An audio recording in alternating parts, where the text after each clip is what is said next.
नमस्कार साथियों, आप सभी का एबीबी लर्निंग हब के ऑनलाइन प्लेटफॉर्म पर हार्दिक स्वागत है। तो हम पिछली क्लासों में कर रहे थे एलडीसी सामान्य विज्ञान के बारे में।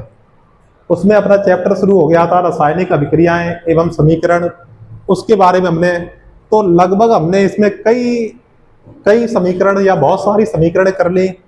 अब इसके अंदर लास्ट टॉपिक जो हमने किया था लास्ट क्लास के अंदर वो था क्षारण के बारे में। क्षारण किसकी वजह से होता है? नमी, आर्द्रता, अम्ल, जल से जब धातु अभिक्रिया करती है तो क्षारण होता है। किस रंग की जंग लगती है? कि लोहे पर रेडिश ब्राउन, रेडिश मतलब लाल रंग की, ब्राउन यानी भूरे, तो भूरे लाल रंग की जंग जमा होती है। हमने कहा था उसका जो सूत्र होता है वो Fe2O3 होता है। और उसके बाद में तांबे पर हरे रंग की बेसिक कॉपर कार्बोनेट, जिसको पेटिना के नाम से जाना जाता है। चांदी पर काले रंग की, और जिसका हमने सूत्र भी पढ़ा था silver sulphide, silver sulphide Ag2S पढ़ा था। आज अपने पढ़ने वाले हैं उसके आगे आप हेडिंग डाल सकते हो विकृत गंधता। विकृत गंधता के बारे में देखो। विकृत गंधता होता क्या है कि जब खाद्य सामग्री को लंबे समय तक हवा में छोड़ दिया जाता है या वायु में खुला छोड़ दिया जाता है तो वो ऑक्सीजन से अभिक्रिया कर उसके रंग में और गंध में क्या हो जाता है? परिवर्तन आ जाता है। रंग में, गंध में, स्वाद में क्या हो जाता है? परिवर्तन। तो इसमें अपने बात करेंगे कि जब वसा युक्त खाद्य सामग्री को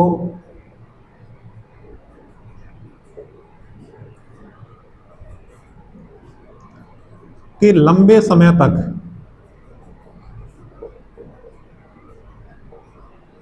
वायु में खुला छोड़ देते हैं, वायु में खुला छोड़ दिया जाता है तो उसके क्या होता है कि उसके रंग में, गंध में, उसके टेस्ट या स्वाद में परिवर्तन आ जाता है,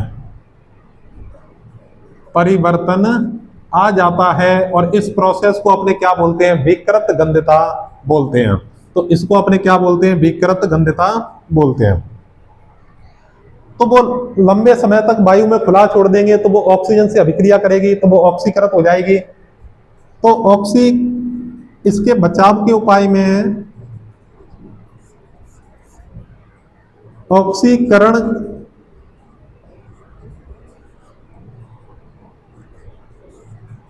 के बचाव हेतु इसमें प्रति ऑक्सीकारक पदार्थ मिलाए जाते हैं। इसमें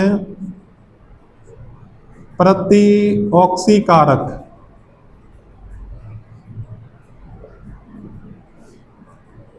पदार्थ मिलाए जाते हैं। सर ऑक्सीकरण को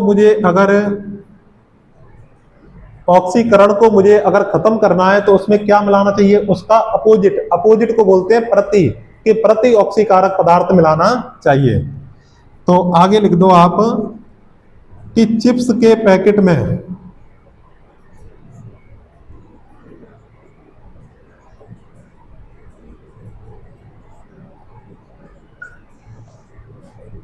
प्रति ऑक्सीकारक के रूप में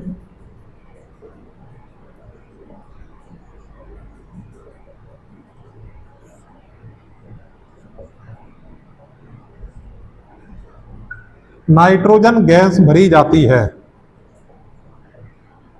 नाइट्रोजन गैस,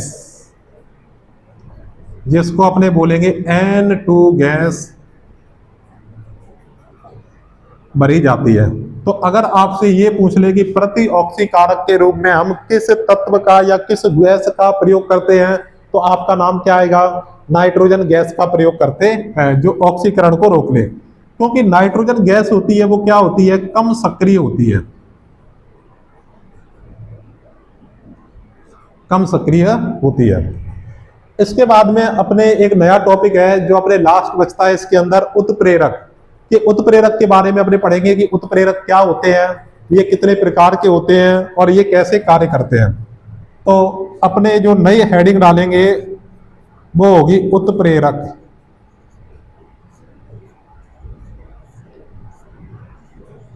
कैटालिस्ट। कि उत्प्रेरक क्या होते हैं कि वे पदार्थ जो रासायनिक अभिक्रिया में भाग लेते हैं और रासायनिक अभिक्रिया के वेग को क्या कर देते हैं, बढ़ा देते हैं या कम कर देते हैं। तो ये उत्प्रेरक की रासायनिक अभिक्रिया के वेग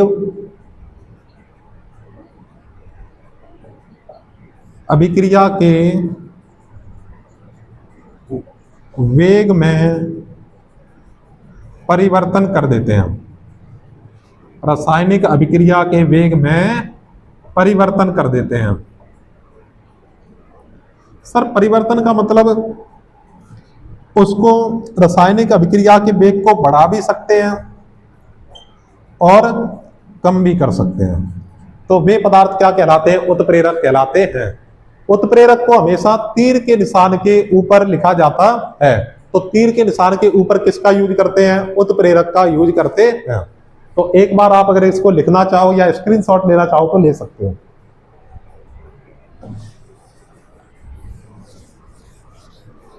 तो उत्प्रेरक को अपने कुछ उदाहरणों के माध्यम से समझेंगे।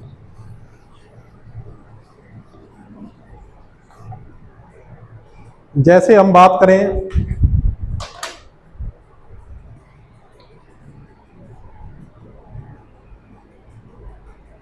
कि KClO3 पोटेशियम क्लोरेट, इसमें जो उत्प्रेरक काम में लेंगे अपने वो होगा MnO2 और ये इसके वेग को क्या कर देगा, बढ़ा देगा और बनेगा क्या इसके अंदर, आप कहोगे KCl प्लस में O2 बनेगा।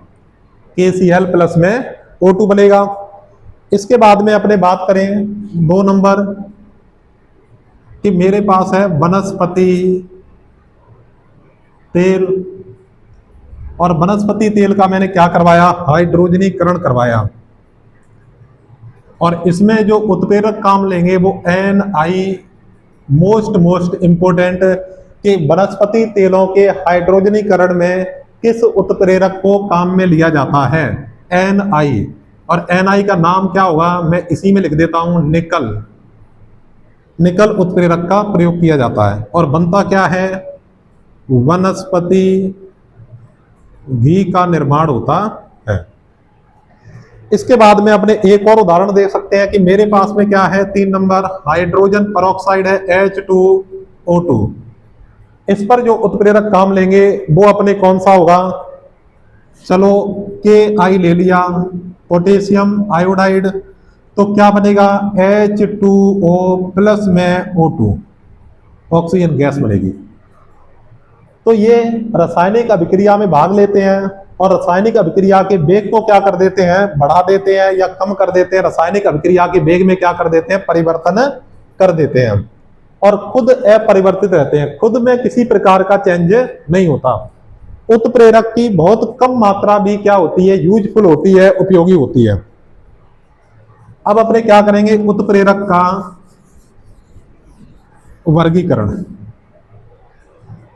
अपने करने वाले हैं कि उत्प्रेरक का वर्गीकरण। एक यहां पे आप हेडिंग लगा देना ऐसे और इंपोर्टेंट लगा के पॉइंट लगा देना कि उत्प्रेरक की खोज किसने की थी।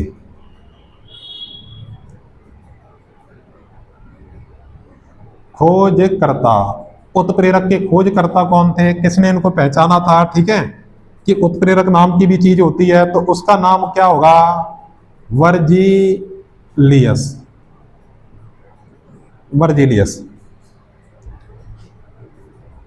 उत्प्रेरक के प्रकार,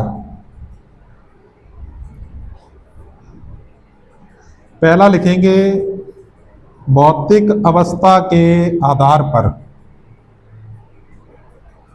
भौतिक अवस्था के आधार पर।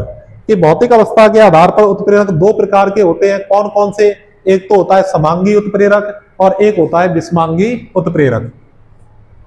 तो आप यहां पे ए नंबर लिख सकते हो साथ साथ में कि समांगी उत्प्रेरक।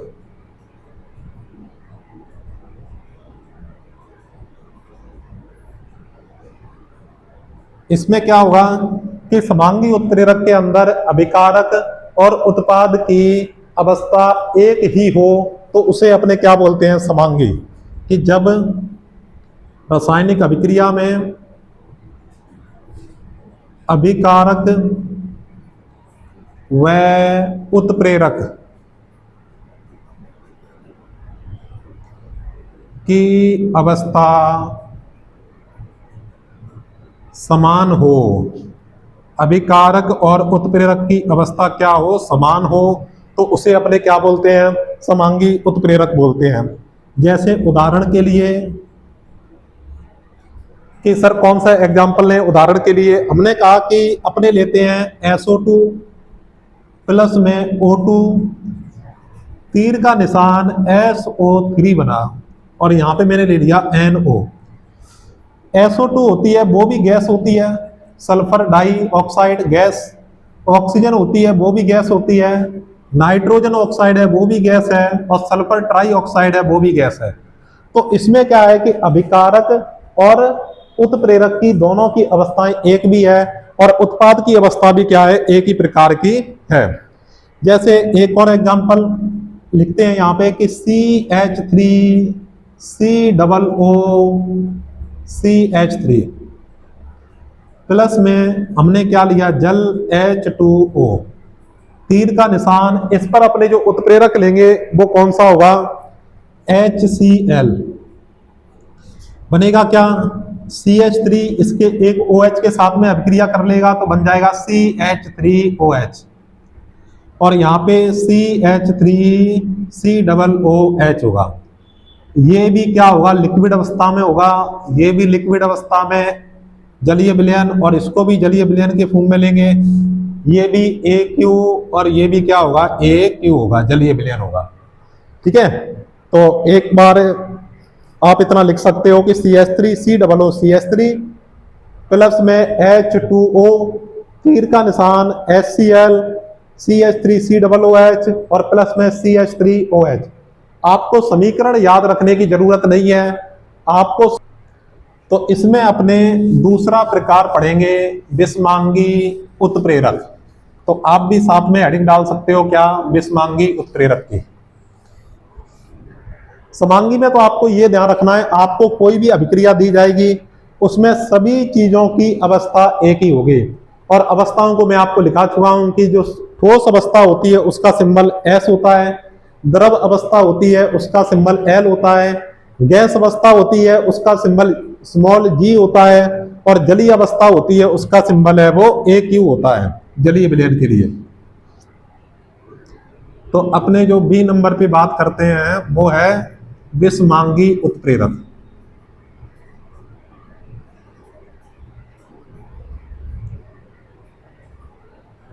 इसमें क्या होगा कि अभिकारक कौमा उत्प्रेरक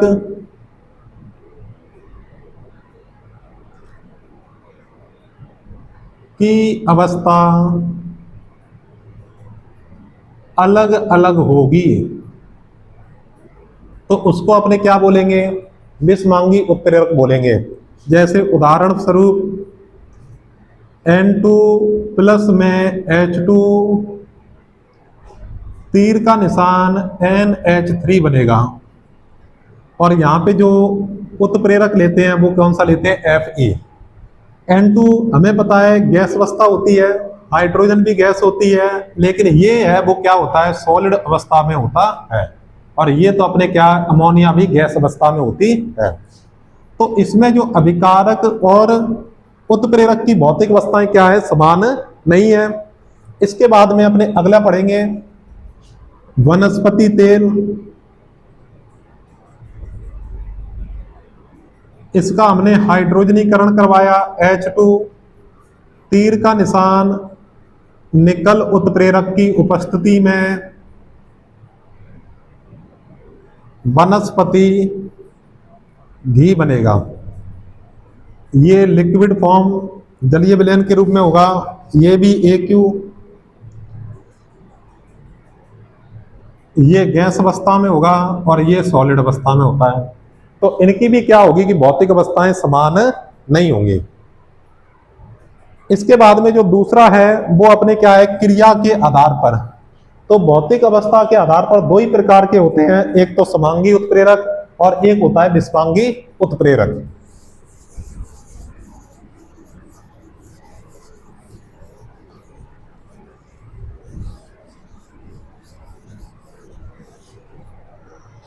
अब अपने बात करते हैं किसमें, क्रिया के आधार पर। 2 नंबर, क्रिया के आधार पर। इसमें जो 1 नंबर होगा वो होगा अपने धनात्मक उत्प्रेरक। कि ऐसा उत्प्रेरक जो अभिक्रिया के वेग को बढ़ा देता है। तो ऐसा उत्प्रेरक जो अभिक्रिया के वेग को बढ़ा देता है उसे अपने क्या बोलते हैं, धनात्मक उत्प्रेरक। कि ऐसे उत्प्रेरक कौन होंगे जो अभिक्रिया के वेग को बढ़ा देंगे। तो हमने कहा कि इसका उदाहरण अपने लिख लेते हैं कि KClO3, तीर का निशान, उत्प्रेरक लिया हमने MnO2 और इसको हमने क्या किया, गर्म किया, MnO2। तो ये क्या बनाएगा, KCl प्लस में O2। तो यहां पर ये वाला जो उत्प्रेरक होगा MnO2, ये उत्प्रेरक वर्धक होगा, या उत्प्रेरक वर्धक ना कहकर अपने क्या धनात्मक उत्प्रेरक है। इसने अभिक्रिया के वेग को क्या कर दिया है, बढ़ा दिया। दूसरा अपने इसके आगे लिख देते हैं SO2 प्लस में O2, तीर का निशान NO, और बनेगा क्या, SO3। तो ये जो उत्प्रेरक होगा NO, नाइट्रिक ऑक्साइड, ये उत्प्रेरक वर्धक की तरह कार्य करेगा। तो यहां पर MnO2 उत्प्रेरक वर्धक है और यहाँ पे NO क्या है, उत्प्रेरक वर्धक। तो ये क्या करेंगे कि ये रासायनिक अभिक्रिया के वेग को क्या कर देंगे, बढ़ा देंगे। अब इसके बाद में हम 2 नंबर पढ़ते हैं, B नंबर, ऋणात्मक उत्प्रेरक। कि ऐसे उत्प्रेरक जो रासायनिक अभिक्रिया के वेग को कम कर देते हैं। तो जो अभिक्रिया के वेग को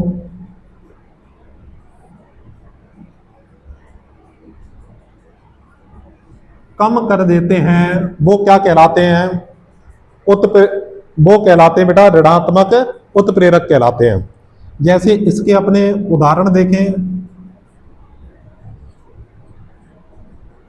मैंने लिया यहाँ पे H2O2, इसका नाम होगा हाइड्रोजन परऑक्साइड।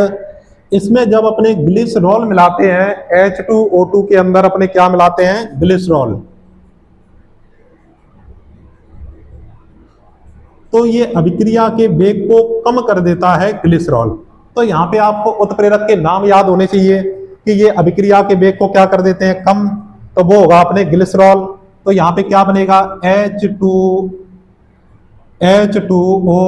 और प्लस में O2 बनेगा। अगर अपने इसी में एक एग्जांपल और देखें, मेरे पास है CHCl3। कि CHCl3 को अपने क्या बोलते हैं, क्लोरोफार्म बोलते हैं। क्लोरोफार्म बोलते हैं जब इसकी ऑक्सीजन के साथ अभिक्रिया करवाई जाती है तो इस अभिक्रिया पे काम करने वाला उत्प्रेरक होगा वो होगा एथेनॉल।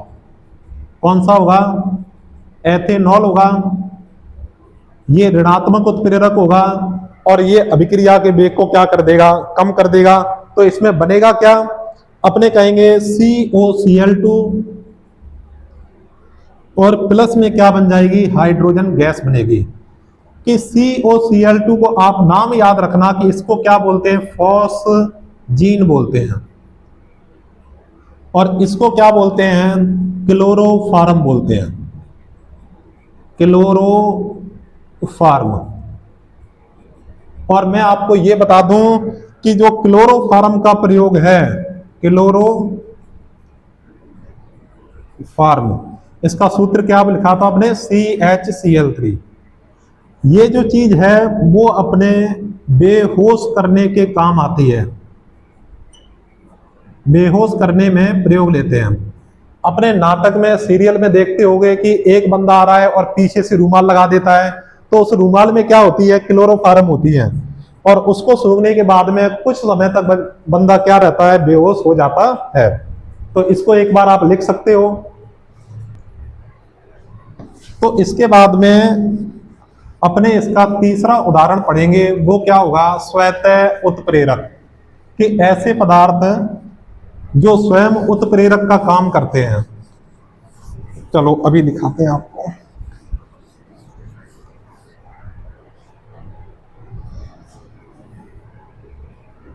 तीन नंबर, स्वतः उत्प्रेरक की अभिक्रिया के फलस्वरूप बना पदार्थ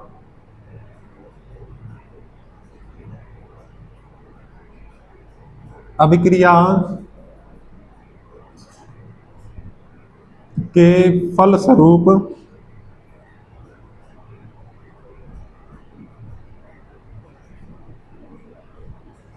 बना पदार्थ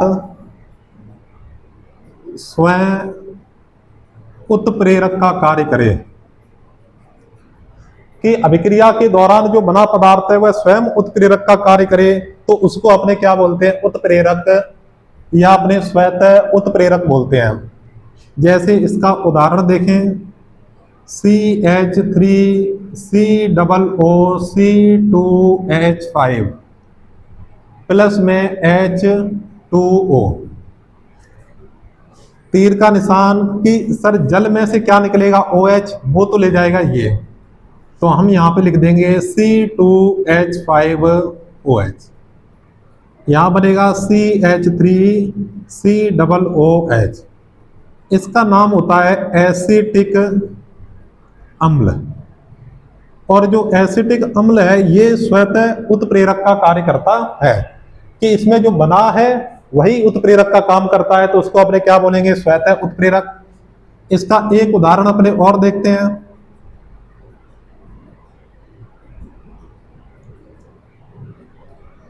कि फलों को पकाने में बनी एथिलीन गैस, इसको इन्वर्टेड कॉमा में बंद कर लेना, स्वतः उत्प्रेरक का कार्य करती है। कि फलों के पकाने के फलस्वरूप एक गैस बनती है, क्या उनसे बनती है, एथिलीन गैस, तो वो एथिलीन गैस है वह स्वतः उत्प्रेरक का काम करती है। ये जितनी ज्यादा बढ़ेगी उतनी जल्दी फल अच्छे तरीके से पक जाएंगे, जल्दी पकेंगे। अब अपने 4 नंबर बात करें, जैव उत्प्रेरक। जैव उत्प्रेरक कौन कौन से होते हैं, तो जितने भी प्रकार के अपने जो एंजाइम होते हैं वो जैव उत्प्रेरक का कार्य करते हैं। जो एंजाइम होंगे वो जैव उत्प्रेरक का काम, जो अभिक्रिया को क्या कर दें, उत्प्रेरित कर देते हैं, अभिक्रिया को अपने क्या कर देंगे, वो उत्प्रेरित कर देंगे।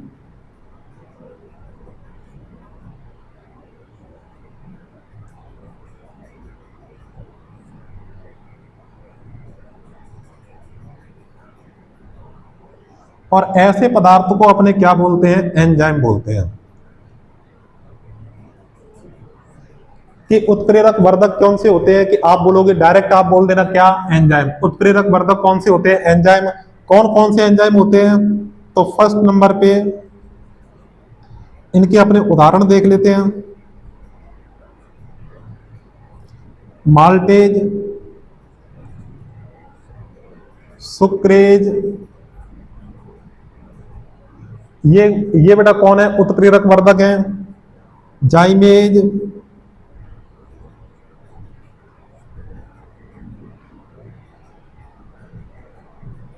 और इनवर्टेज। इनवर्टेड, ये जैव उत्प्रेरक होते हैं, एंजाइम होते हैं। एज लगा के एक नाम लिखोगे, जाइमेज। जाइमेज एंजाइम के खोजकर्ता का नाम बताइए। इसको जो बनाने वाला है, खोजकर्ता है, वो कौन होगा? बुकनर होगा। कौन सा नर होगा? बुकनर होगा। कि एंजाइम को खोज करता, कि जाइमेज एंजाइम की खोज किसने की? उस वैज्ञानिक का नाम क्या होगा? बुकनर होगा। जाइमेज करता क्या है? जो जाइमेज होता है वो ग्लूकोज को एल्कोहल में परिवर्तित कर देता है। कि ऐसे एंजाइम का नाम बताइए जो ग्लूकोज को एल्कोहल में परिवर्तित कर देता है, तो वो कौन सा होगा? जाइमेज एंजाइम होगा। तो इसके अपने क्या है कि क्रिया के आधार पर उत्प्रेरक कितने प्रकार के होते हैं? 4 प्रकार के। धनात्मक उत्प्रेरक जो अभिक्रिया के वेग को बढ़ा देते हैं, ऋणात्मक कम कर देते हैं, स्वतः अभिक्रिया में जो बनता है वही उत्प्रेरक का कार्य करता है, और जैव उत्प्रेरक क्या होते हैं कि सर एंजाइम होते हैं, और हमने एंजाइम के नाम पढ़ लिए। इसके अंदर क्या है कि अब अपने एक लास्ट छोटा सा टॉपिक और बचता है, इसके बाद में ये चैप्टर क्या हो जाएगा? खत्म हो जाएगा। तो आपको ये क्लास कैसी लगी आप कमेंट करके जरूर बताइए, और ज्यादा से ज्यादा अपने साथियों के साथ में शेयर करें, और अपने एबीबी लर्निंग हब के यूट्यूब चैनल को सब्सक्राइब करें। धन्यवाद।